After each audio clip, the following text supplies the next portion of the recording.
Hello YouTube, this is a video on specifically how to start the MS250. There's a couple other videos out there. Actually I got the idea from another video. I think it was Chick Mechanics. I'm going to try to find the link, but it was more for big saws. I've had this MS250 for 10 years and it's been the bane of my existence. It's always hard to start. With chainsaws I usually go down, put it on choke, pull once or twice. And you get a pop, you go to run, if it dies and doesn't run. And I've got 4 other chainsaws and Stihls and Husqvarnas, and that's how they start.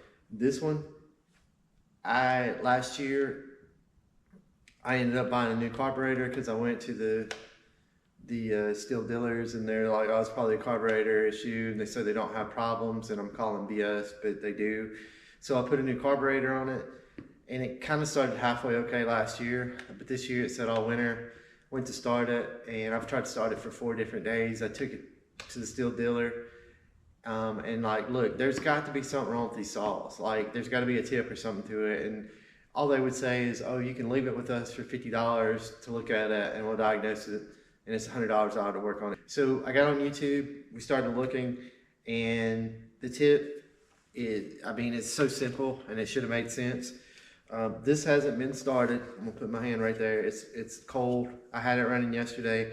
It's been sitting out in the shop. It's probably about 50 degrees in here, 55 today. So really, it's really simple. What they showed is just take your pull cord and pull approximately 3 times. And I do that whether it's cold, warm. If it's warm, I may do 1 or 2 just to make sure it starts. And then I did put it on choke because it hasn't been started all day, and I'm gonna pull. You wanna make sure, do not pull hard more than twice on choke. If you do, you're probably gonna flood it. All right, so now it popped, it started to start. It should start now.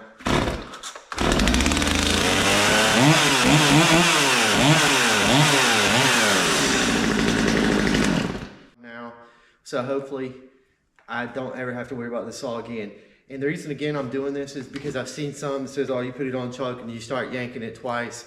With this one, if you do that and you don't get a pop, chances are you're gonna flood it. I'm gonna link whoever I got this idea from.